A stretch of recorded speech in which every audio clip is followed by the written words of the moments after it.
Ada keturunan yang mengutuki ayahnya dan tidak memberkati ibunya. Ada keturunan yang merasa diri tahir tapi sebetulnya belum membasuh kotorannya. Ada keturunan yang angkuh dan terangkat kelopak matanya. Ada keturunan yang gigi-giginya adalah pedang dan pisau untuk memakan habis orang-orang tertindas dan miskin. Perubahan Amsal 30 ayat 11 sampai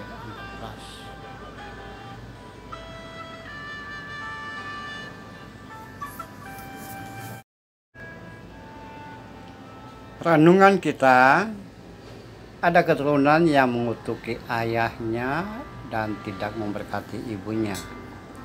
Ada keturunan yang merasa diri bersih, tahir, tapi sebetulnya belum membasuh kotorannya sendiri. Ada keturunan yang angkuh. Ada keturunan yang gigi-giginya seperti pedang dan pisau untuk memakan habis orang-orang tertindas dan orang-orang miskin. Coba Anda ulangi dari awal dan membaca gubahannya.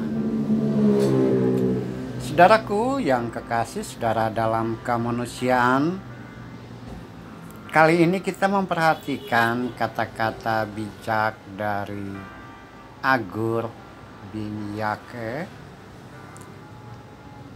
yang ia tulis berdasarkan hasil pengalaman interaksi dia dalam komunitas dan walaupun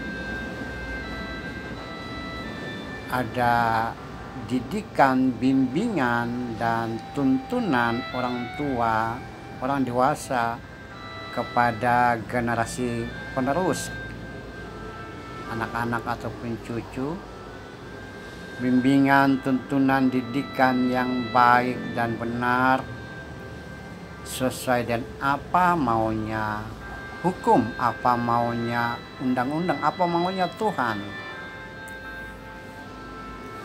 Tapi toh masih ada juga keturunan atau generasi penerus yang tidak seperti diharapkan mereka yang mendidik, membimbing, dan menuntun mereka.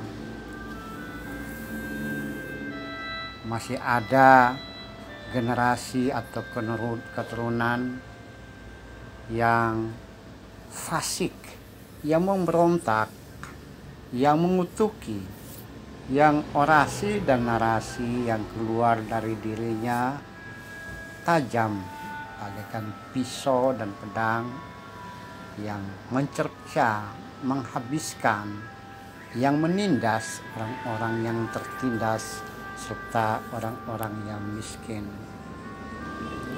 Dari mana keturunan atau generasi berikut mendapatkan semuanya itu? Pada bagian lain dalam kitab Mazmur dan juga Amsal serta surat Korintus menunjukkan bahwa pergaulan yang buruk merusak kebiasaan yang baik. Orang muda yang tidak berpengertian akan jatuh ke dalam hal-hal yang rusak, hal-hal yang buruk. Orang muda, generasi berikut yang tidak dengar-dengaran kepada orang tua, tidak dengar-dengaran pada Tuhan, maka masa depannya hancur, masa depannya suram. Mereka seperti mata yang mengolok-olok ayah, enggan mendengarkan ibu. Masa depannya hancur, dipatuk gagak lembah dan dimakan anak-anak raja wali. Ya, itu kesudahan dari generasi berikut yang memberontak dan tidak taat kepada orang tua atau didikan orang tua, ayah dan ibunya. Dalam konteks kekinian kita bisa saja menemukan hal-hal seperti itu.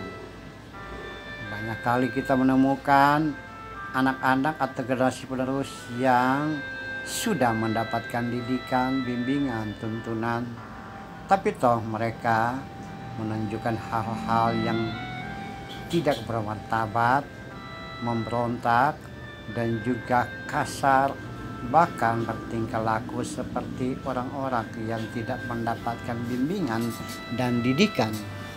Bisa saja mereka seperti itu, seperti diungkapkan oleh kitab Mazmur dan Amsal dan Korintus, bahwa itu akibat dari interaksi, akibat dari pergaulan yang buruk yang mereka dapatkan. Lalu bagaimana dengan konteks kekinian kita, saudara dan saya, yang memiliki generasi penerus, memiliki orang-orang yang dalam bimbingan, dalam didikan, dalam tuntunan kita? Kuncinya adalah satu, jaga pergaulan mereka, bawa mereka di dalam bimbingan dan tuntunan Tuhan, bawa mereka ke dalam lingkungan dan situasi pergaulan yang baik, membiasakan mereka untuk mendengarkan bimbingan dan didikan dari kita. Mari saudara-saudaraku, kita ikut ambil bagian dalam menciptakan generasi masa depan yang bermartabat, yang taat pada Tuhan, yang taat pada undang-undang, yang menunjukkan hal-hal yang baik, penuh damai dan sejahtera untuk semua. Kita adalah pembentuk generasi masa depan bangsa dan negara. Amin. Kita tunduk kepala. Tuhan, jadikan kami sebagai pembimbing, pendamping, penuntun utama generasi yang sekarang dalam persamaran kami, sehingga mereka menjadi generasi masa depan yang gilang gemilang. Berikan kekuatan dan hikmat pada kami untuk berproses bersama dengan mereka dalam rangka membentuk generasi masa depan yang gilang gemilang. Amin.